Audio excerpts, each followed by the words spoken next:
Welcome back, wisdom lovers. This time we'll be looking at the infamous Karl Marx and his writing partner and financier, Friedrich Engels. In particular, their views on history, capitalism, and communism. Here is a colorized version of a photograph taken of Karl Marx. And here we have Friedrich Engels. What is clear is that at this point in the 19th century, the 1800s, big beards are in fashion. And we will see them on Nietzsche too when we get to him. He's as well from the 1800s. As I noted, Karl Marx is definitely infamous. So is this term of communism. I imagine of the folks we've looked at, other than John Locke, because of history classes that you've probably taken, that Karl Marx is one of the other few folks you might have heard of before this course, most likely in very negative terms.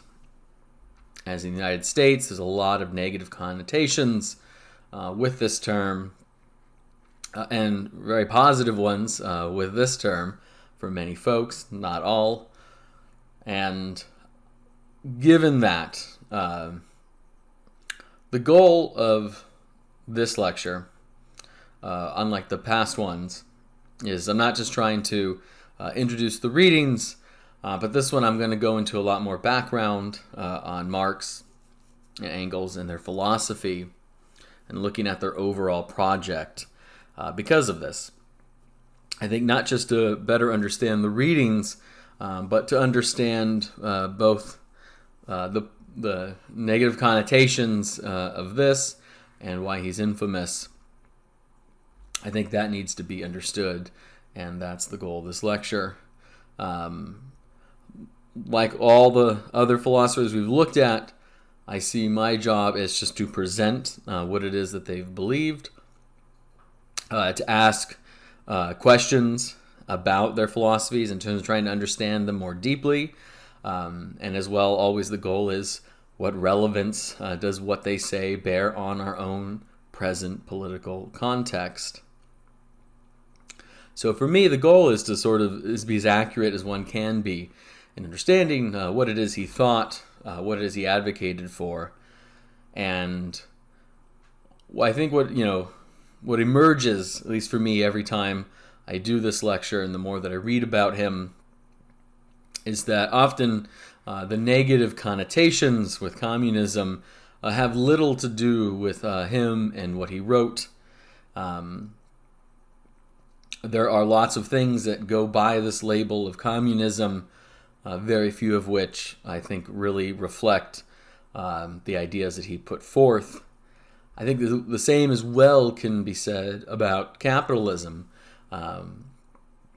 We don't in this class read Adam Smith's Wealth of Nations, but if you were to read that book in which he lays out the basic theory of capitalism, and you look at what's practiced today in the United States, or even what was really practiced since he wrote the book, not much of it resembles the way he writes about it. So this is something that I think it's not just true. I bring this up because it's not just true of communism. I think the same has happened in capitalism. As well, if we look at Locke, as I mentioned in the Locke lecture, and as we've learned in history, Locke was deeply influential on the founding fathers. And yet, our government and the way it's operated for the last 240 plus years doesn't really reflect at all what Locke had written. The main thing that comes to mind for me is that I think in Locke's understanding of what civil society and a government looks like is not one where you have just two major parties competing against each other every election for votes. You don't really find that, and in fact that embodies one of the biggest fears that the Founding Fathers had and that Locke had about a democratic system, is that it would just become a tyranny of a majority over a minority. And it seems in a two-party system, that's what you have. You have this one majority and this one minority. And that's not at all what they envisioned. And so, our government is as lock-in as is any communist country, in terms of how they embody and fulfill the tenets of communism as he lays them out. So I say that because I think it's easy for us to bracket with Locke that, what Locke envisioned, it's different than what's played out in American history. What Adam Smith had envisioned with capitalism, it's played out very differently. And I think the same is true of communism. The countries that practice it, don't do it anywhere near what Karl Marx had envisioned. So, to give Marx, much like we gave Locke a fair shot here, I think, we need to bracket that for a moment. In fact, I think, once I lay out what it is that Marx and Engels believe, there'll be a lot to criticize, quote, communist nations for in terms of their failures to embody the theory that they claim to.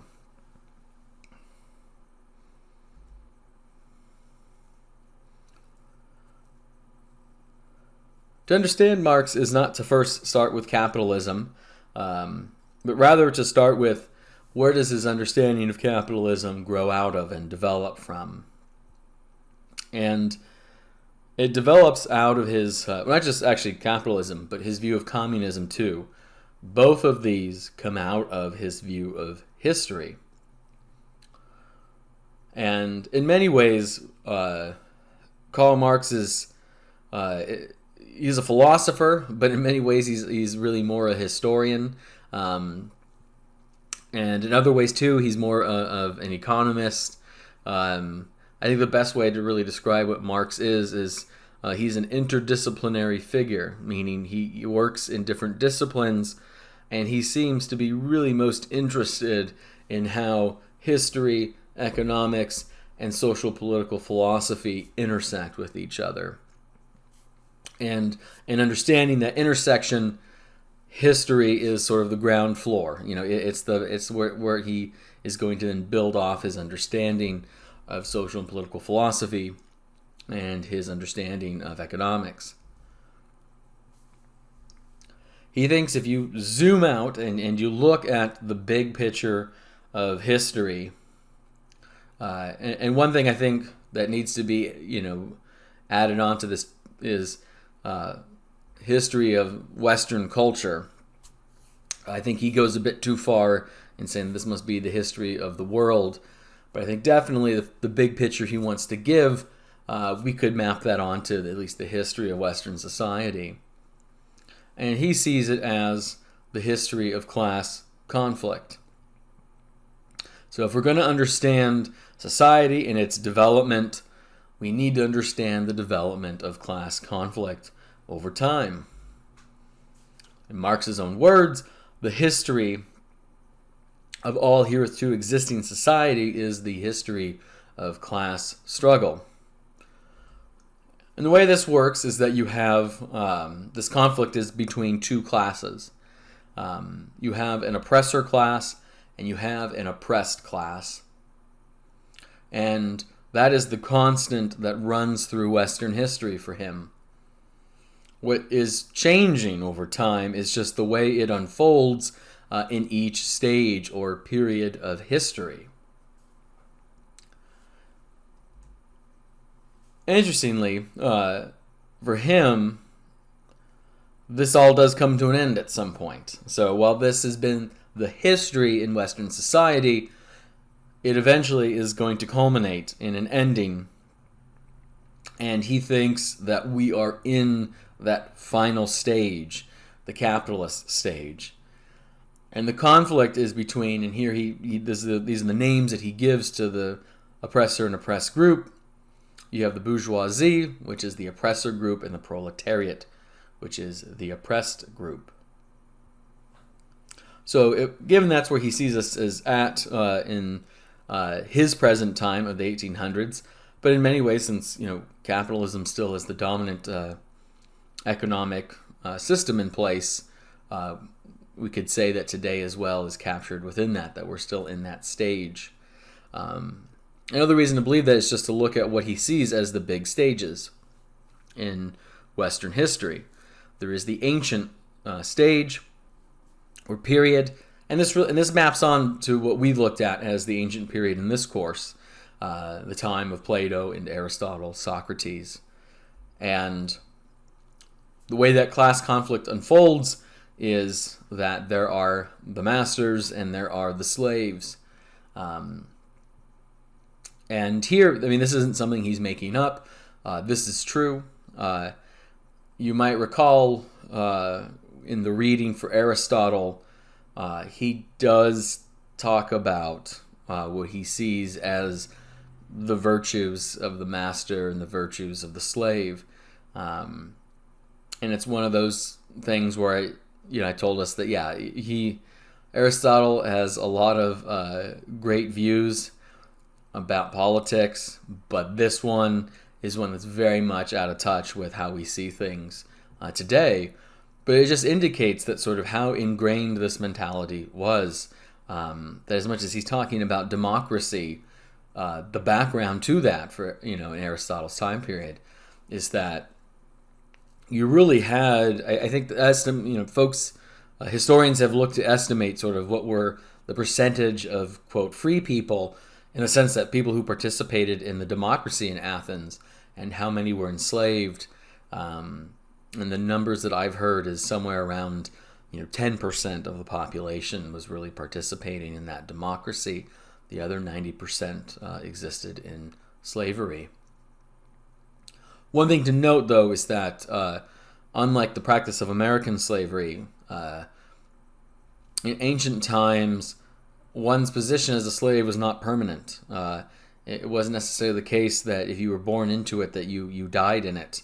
And there was that boundary was a bit more fluid, whereas in the United States, the practice is very solid, especially in the South. But often the way it worked in the ancient world is if you were conquered, whoever did the conquering, they now became the master, and the ones who were conquered became the slave. But empires shift all the time, and so you could exist in a period of slavery for a while, but then that regime falls, and suddenly that relationship goes away, and you're back to being just a regular person. Not necessarily a citizen. It depends on, it wasn't always the case that necessarily democracy came back. But when you zoom out and you look at what really defined the ancient world, there is a way in which you could point to and say, the basic hierarchy that you found in society was there were free citizens who made up this master class, and then there were those existing in slavery. The next big period is that of the medieval period. And he sees this, the conflict there is serfdom is the more common practice. So here, one's not technically or legally a slave, but in serfdom, you were often tied to the land that you worked, meaning you were limited in where you could go. When you were born into that area, your job was to work that land for the rest of your life. You also could never own the land. The Lord always owned the land. So that's where it shifts, is that in ancient times, the master owns both the land and the individuals working it. In the medieval period, people are no longer owned in that kind of way, but they can't own land and they can't leave the land that they're working. So some might even argue, doesn't seem like it's that big of a shift. But it's worth it to note because this plays into a part of the view of history that Marx has that we're going to get to. In the early modern period, which is what we had looked at before Alexis de Tocqueville, you have, it shifts to now you have this noble class and a peasant class. So peasants, unlike serfs, are able to leave the land that they were born on, and some of them are able to come to own their own land. However, the government is entirely controlled by the noble class. They have to pay taxes to the noble class, and that often was in the form of a share of their crop, a percentage of their crop that they grew. They had to fork over, and there was nothing they could do about it. And that percentage could change from year to year, and they as well had no say, no control over it. But unlike the slave, they're not owned by anybody. Unlike the serf, they're able to own land, they're able to move around, but things are pretty limited. The idea here is that part of what he sees happening is that things get, incrementally better over the centuries. Because that's really what or really millennia too at this point compared to the ancient times. In the present time that he's living in, this system is being upended across Europe. That's part of what we have been. It's kind of the backdrop to some of the folks that we've been looking at from Locke onward, right? Locke talks about this shift from this noble peasant to having a more democratic system in which more folks are able to be involved in the political process. So the idea being people who come from the peasant class in Marx's present time of the 19th century, right, they're able to participate in parliament. So you're able to have a say in the taxes that get paid. What he sees emerging, and this is because of capitalism. So not so much the political system is one that of democracy that's trying to present a more egalitarian society, but he sees the economics as really the driver. And that's what he really would say for all of these, is that it's the economic system that's driving the existence of these classes. So within the capitalist system, these would then be the corresponding. The peasants become the proletariat. They become the working class. And the bourgeoisie become the capitalist class. So let's explore, since this is the one, he gives this history as a way to lead up to this, but of course he is writing mostly about this because it's what interests him, given that it's the time period he lives in. One of the things that I think makes Marx too a bit different than some of the folks that we've read, or actually this is what makes him somewhat similar too to de Tocqueville. De Tocqueville is not just writing about democracy just for funsies, or because it interests him. Part of what is going on for de Tocqueville is that he wants to play a positive role in France and their transition from a monarchy to a democracy. Karl Marx, similarly too, he's got an interest in being a part of a movement to overcome this class struggle, to improve the conditions of the working class. So he's not just writing philosophy to get the theory right in some abstract way. That does matter to him, but he wants to write things that are actually going to, be influential on the people of his time and help to affect some positive change.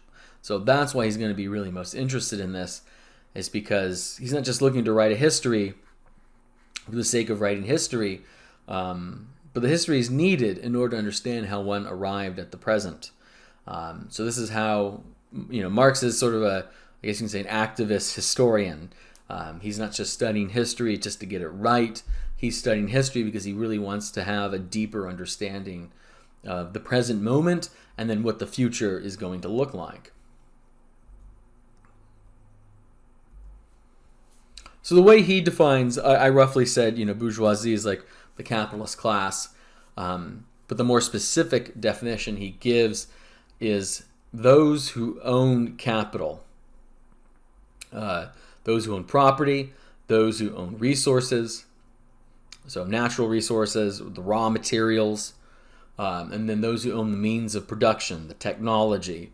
And so in his time, in the industrial phase of capitalism, the people who own the factories, the people who own the ships transporting the goods,